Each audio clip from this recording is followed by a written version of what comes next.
Hello, good morning, colleagues. Thank you for signing up for my session, or perhaps you have been placed here. Regardless, I hope it's going to be a meaningful learning session for you. So, first of all, a disclaimer, I'm not an expert, and I'm just sharing my attempt and reflections on BL. And really, this is a journey of learning, growth, and change in order to do better. So, thank you for being on this journey with me. And as I was preparing for this sharing, I was thinking how relevant it would be to teachers of other department, and I thought because it's a performance-based activity, because this is physical education and this is part of our outdoor education uh, module whereby we teach students to set up dome tents. So I thought this would probably be relevant to things like craft and tech, FCE, science practicals, art, music subjects. Alright, so with that, let's dive in. So this is a quick slide of the overview of what we're going to share. We're going to go through the lesson objective and also the lesson design map. Discuss a little bit about how we go about designing this. Why did we choose this BL method? What went well? And how did we assess students' learning, as well as what we would do differently. Alright, so the learning objective is actually to prepare our students to apply the basics of tent pitching for outdoor use. It's across 2 lessons, so at the end of it, students will be able to identify the parts of a dome tent, work in groups of 4 to 5s, and be able to set up the tents safely. There's also an effective part of the lesson whereby we want students to assume responsibility within a group by helping and working together with and for one another. We also want students to have that awareness of risk management when building shelters and be aware of the risk and dangers arising from equipment, environmental hazards and conditions. For example, pitching a tent under trees and potential deadfall could be dangerous, as well as relating this to campsite selection. For example, you want to find a ground that is flat and soft rather than something that is hard and there's a lot of stones there. So a quick recap of the definition for our school in terms of blended learning on the left.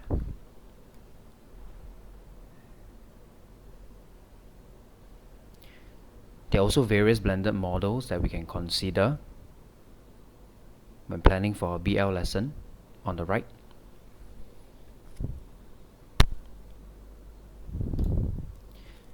Next, I want to go through a little bit about the lesson design map with those things in mind. So how we go about this lesson is that it is actually for secondary 2 students, physical education. It is part of our outdoor education module within the PE syllabus. So we start the lesson by giving students a QR code to a YouTube instructional video on how to set up a dome tent. Okay, later on I'll put this link in the comment section so that you can also view it in your own time. They can obviously view this video before the lesson, during the lesson, or once we start giving them the tent. Okay, there's no restriction to that. So that's an example of learning in their own pace and their own path and time. They can don't refer to it as well. They can don't refer to it as well if they don't want to. So it's really up to them. So next is students were introduced to the parts of the tent as part of equipment checking. So this one we did gather all of them to introduce to them formally the different parts. This is how it looks like, the whole set. Okay, so we have got our bag, our carbon fiber poles, this is our fly sheet, and this is our ground sheet. Okay, once they've done the equipment checking, they're off. Okay, so there's very little instructional and teacher talk time. So during this time they will do station rotation, meaning so students will move to their allocated location and begin setting up the tent at their location per se. Now they can rotate with in terms of using of the handphones to re-watch the video, or they can actually ask their friend at the same site, or even ask for a teacher to help. Okay, so this is actually in terms of learning stage is the practice and acquisition part. So as they're setting up, as you can imagine, there'll be discussion, there'll be disagreement, and things like that. So this peer discussion on how to set up the tent, as well as discussing among themselves what is the purpose of each part. Okay, so they will already clarify themselves, so you can see that it allowed student directed learning to take place. There's a lot of independence in the learning, and the teacher is not the only mode of instruction and also information. Of course, the teacher is still moving around because we have a class of 40, so we have about 8 areas set up. Okay, each area 4 to 5 students, and as we walk around, we will use questioning techniques to ask the students to clarify any misconception. So this is again that part about practice and discussion and under the deep acquisition learning phase. And then next, once they have finally got it set up, everything is done, the tent is nice, we actually allow the students to go into the tent and relax. In fact, that was part of the context setting, so that because we're setting up the tent, the field is hot, right, and it's open. So the motivation is that we set it up fast, quickly, you can go in there and relax for a bit. Okay, so they were quite excited and they moved really fast because of that. So once they are done, the teacher will gather the students once again to check on what are the different names of the parts of the tent, so that we in a way consolidate their learning, and at the same time remind them that how you open up the tent is how you keep it. It's just in the reverse order. So now once that is done, okay, or any questions or clarification required from the students, for example, so they might ask, why is it that we need to put a fly sheet over the tent? It doesn't make sense. Then there is a chance for the teacher to clarify and deepen the learning.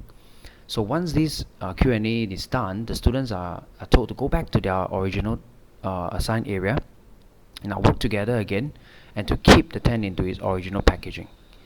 So they will again spend some time to do that. Once that is done, we actually gather the students to end of the lesson by reminding them the key points about the usage of the tent, the purpose and utility of the different parts, and also reaffirm them that they have worked together well with their friends, because in PE, the cognitive part, the physical doing part, is also as equally important as the affective part, whereby they practice some personal social skills. So SLS lesson is also set up, and the lesson will be shared with the students that they can do a see, think, wonder thinking routine, and also to complete the MCQ part of a 10 homework, okay, on SLS. And this is definitely allowed them to practice time, place, path, and pace to do it on their own time. Then during the next lesson, okay, that's when we will gather together, either through looking at the SLS worksheet or face-to-face feedback, and the teacher will address any misconception surfaced by the students, or on the SLS platform. Okay, so this is just a picture of the equipment that the students will be working with. So this is what I mean when they start to set up. You can see that they don't quite understand how to do it, so they are in the stages of or rather they are in the stage of figuring out and enjoying themselves. You can see the girls are having a lot of fun, and I circle here because they're actually using the handphone to refer to it. I don't have a video, unfortunately, but I believe you can imagine how they can refer to the video of the instructional setup for the tent, and then they will use it for their own purposes. So these are the different groups in the background in their own assigned areas, working in groups, figuring out how to do this. This is the fly sheet I talked about. So this is the basic inner tent, and then this is the fly sheet, and the fly sheet also must be placed in a correct direction. There are two sides because it's supposed to be waterproof. That's the purpose of this as well. So if they don't set them in the correct way, right, there will be some difficulty experience pinning the tent down. So that's also give the teacher opportunity to correct, and at the same time, like I said, it's also an opportunity for the teacher to redirect them to the video, so that they know that they need to look out for the color, okay, because they cannot feel the texture of the tent, right, but they can look out for the color in terms of the person demonstrating how to set this up, to guide them along. Okay, so this is a picture of the students being successful, finally setting everything up, so they're enjoying themselves in the tent for a little bit before gathering back. So for the PE teachers, right, we're actually quite fortunate because PESTA have also come up with a very clear definition of what BL looks like, and they have also disseminated it to the PE teachers, so that it really help us be very focused and very clear about what is blended learning. So some of the things that they shared about would be the outcomes of BL, self-directed independent learning, passionate intrinsic motivation, collaborative skills, and connection to the community. There is also the idea of digital literacy, to be able to use multimodal sources for their own learning. So over here, when we are planning our lesson, we ask ourselves these two big questions. What are the affordances of technology? And at the same time, when we were to plan such a lesson, does it give opportunity for students to practice self-directed learning? Did I motivate students? And do I also give opportunity for them to collaborate and to learn from one another? So with that, we also have to think back on traditionally what such a lesson might look like. So in a normal setting, the teacher will gather the class, and all students will watch the live demo of the setting up together. So regardless of the speed of the learning of the students, everybody will have to follow the pace of the teacher. And clearly in this sense, because of the way we start things out, right, the teacher is the main source of knowledge.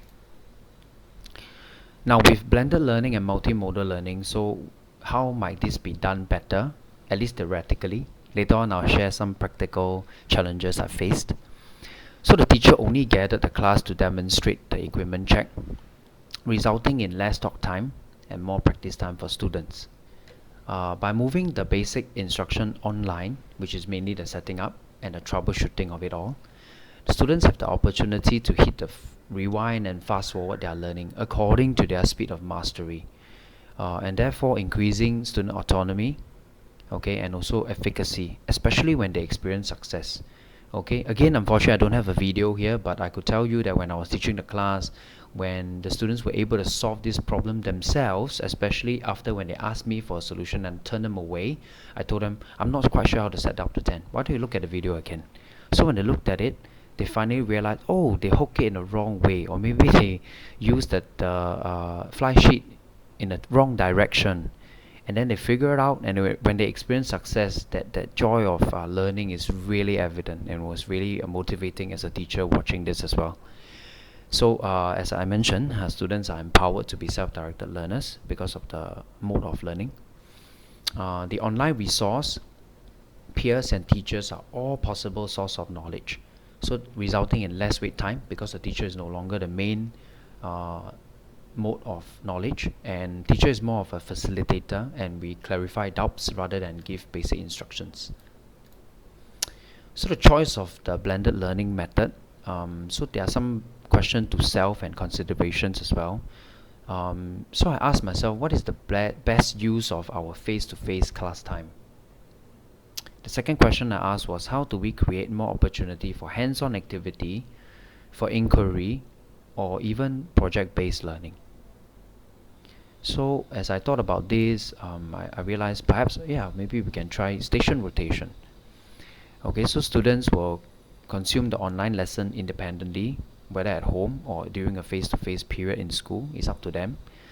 And then we move the delivery of this basic instruction, okay, which will give them the opportunity to learn according to their speed of mastery.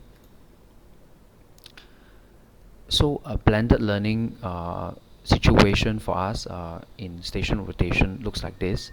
There's online instruction, there's teacher-led instruction, there's also collaborative collaborative activities at the same time, all happening at once, okay, during the face-to-face lesson. So reflecting on the delivery, what went well, I think as mentioned, there's less teacher instruction talk time, there's more practice time for students. Students are observed to be more self-directed and more independent. They also actually have to apply critical thinking, because they don't just follow the instruction of the teacher passively, or even their friends, because in such a group work, sometimes some of the more vocal students, they'll take over and they'll start to direct, but sometimes they may not have all the answers. And then it's quite funny to see them correcting one another, in a way having an intellectual sparring. And then finally they discovered, sometimes through discussion with their friends, sometimes through the video that I have provided, or sometimes even checking with me to find out what is the correct way. So it's basically that try and error to find success. So I mentioned already, students were correcting one another and sharing insights and even evaluating each other's work. So I think this is really great, because if we were to look at Bloom's taxonomy, evaluation is one of the higher order thinking. So this is really good. I also observe students' efficacy and confidence increasing because they solve a problem of their own without help from the teacher. In terms of post-lesson, I thought SLS was a good platform for very, very shy students in class to share their learning. Because in class, usually when I ask question in a class setting or even in a small group of 5, many of them are very shy to share what they have learned.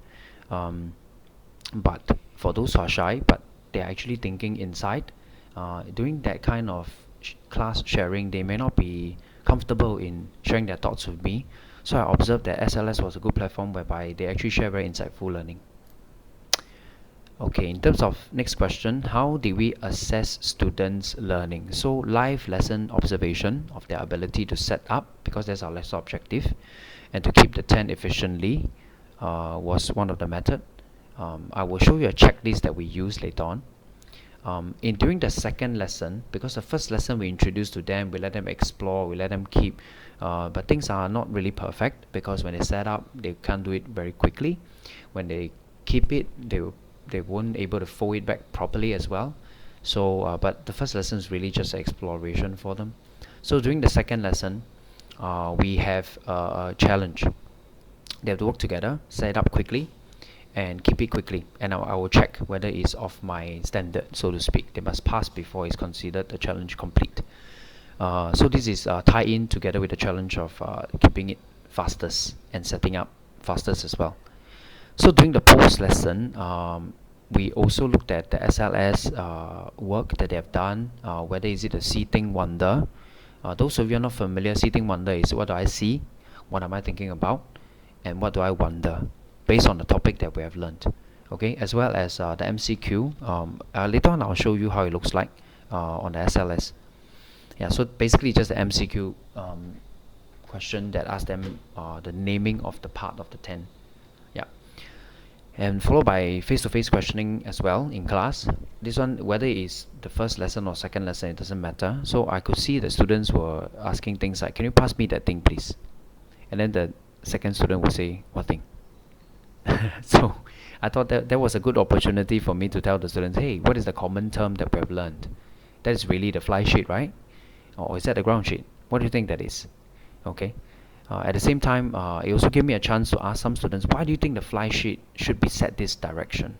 Because actually in the fly sheet, right, for those who are familiar with tents, there is a airflow window. So if we set it in the correct way, it will flow properly, nicely. Okay, allowing cross ventilation. Then it won't be so hot in a tent. If you don't, obviously, you're gonna feel really hot. Yeah, and at the same time, I also asked them, what do you think the fly sheet is for? So not many of them know. So I encourage some of them to take out their water bottles and splash some water, have some fun, and discover for themselves. There's also some students who ask, what's the 10 packs for?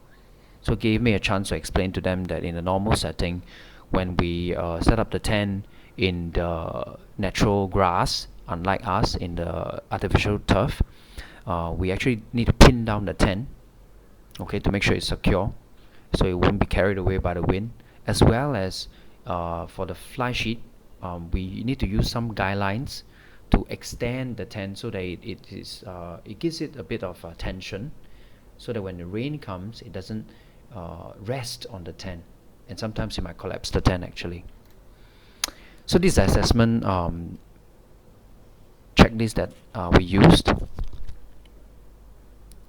So you can see that we communicate our success criteria very clearly to our students. Okay, and it is a very performance task based, whereby they could set up the dome tent with assistance, or perhaps all the way without assistance and effectively by their own. We also want them to demonstrate care for the equipment. Okay, so it's with awareness and independently, or perhaps it's not observed. Okay, they're not doing it at all. We also want to see whether they are working as a team. Okay, so again, is it with assistance or without, being independent on their own? Okay, and then of course this is a fun bonus activity, the shortest time to set up and the shortest time to keep and fold, a little bit of challenge and gamification for the class. So now thinking about what will we do differently, I think we will do away with gathering to perform the equipment check. Perhaps it can be done via printout. Okay, so I want to highlight this part about printout because I want to share that for blended learning, from my understanding at least, it doesn't have to be IT all the way. It's really just multimodal learning, as long as it serves the objective whereby we allow them to be more self-directed, to be more confident, to be able to lead the learning themselves. So this is actually the printout. We will also increase the depth of learning for the lessons to get the students to evaluate risk and to consider environment factors in selection of the campsite. Because actually for me, I didn't manage to do this in the 2 lessons that I planned. And just to share a bit of context or background, actually this is also the first time that we are doing tent pitching within our curriculum. We will also maybe attempt to require students to evaluate each other's tent setup and give feedback for improvement.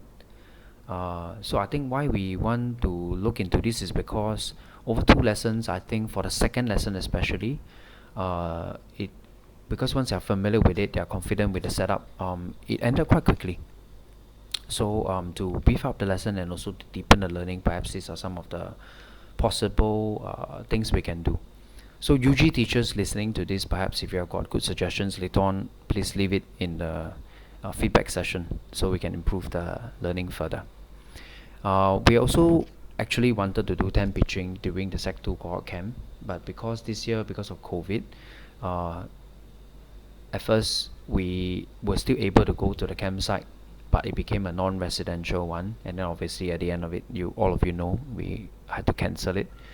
But hopefully when the situation gets better, when we can go back to a residential camp, we will expose our Sec 2s to tent pitching, whereby if they don't pitch it properly, they will suffer more during the night when they sleep. Perhaps this will motivate them and really give them a real purpose to their learning. The other thing is, like I said, it's not all roses, okay, and all beautiful. The SLS lesson engagement was not really that good. Submission rate was low, in fact lower than 50%, even after multiple reminders. There's also low quality of thinking recorded on the See Think Wonder routine. So they are something to think about and we'll see how we can do it better. One of the way that I have already tried to mitigate is to do face-to-face. So those who don't submit, right, I actually ask them yeah, but if there are better ways, some of you have tried out with your classes, feel free to share them with me. And also when I talk to students to find out their feedback, how they feel about this model of lesson, most of them share with me that they would rather not do homework during PE lessons, which is a problem for us physical education teachers. Students like to play, they might even be very active in our class, but when we get them to reflect, they are not very used to that. So it's something that we need to work on as well as a department. Again, if you have good ideas that work in your other departments, please share with us. Some possibilities, so it could be gamification and repackaging the MCQ as a game. This one I actually managed to try it out later in the module as a later part. As you can see, these 2T1 and they're very excited with Kahoot, and this is the winning result, the top 3. And this was in preparation for fire safety, because later on in the outdoor education module we taught them how to start a fire and to do a simple boiling of water, and you can see the girls here making Milo, and they are very creative. They're actually in the process of making Milo dinosaur. Yep. Another possibility is perhaps to use Google Form in class to gather the questions live and address them live as well, for those who are shy. Yep. And the next one is, of course, perhaps there's nothing wrong with SLS. It's just a matter of reinforcement and to develop the proper learning habits. Yeah, and the routine, the learning routine. So we just need to keep at it lah. This could also be one possibility. Alright, I've come to the end of the sharing. So it's time for questions or suggestions. Like I said, unfortunately I can't be here with you live, but if you share your questions, suggestion and feedback, I will reply to you within 2 to 3 working days by email. Okay, and I would just like to end with this quote here. And as we think about student motivation, this is also something I ask myself: how can we design lesson, whether blended or not blended, okay, multimodal or not, or traditional methods? How do we really bring out the motivation of our students? How do we help them find relevance, personal meaning to the things that they learn in school, that we have planned for them? Because we work so hard, right, as teachers, we plan our lessons, we design things for them, but if they don't see that need, okay, and have that same desire to improve, then our efforts are not the most effective. Yeah, so thanks for listening to me. By no means, like I said at the start of the sharing, I'm an expert. So thank you once again for being on this journey of growth and learning, and mainly whatever we gather, whether is it from our peer colleagues or students, when they give us the feedback, is to change to make things better for everybody. So with that, I've come to the end. Thank you once again, and have a good rest of the morning for the Learning Festival. Thanks and goodbye.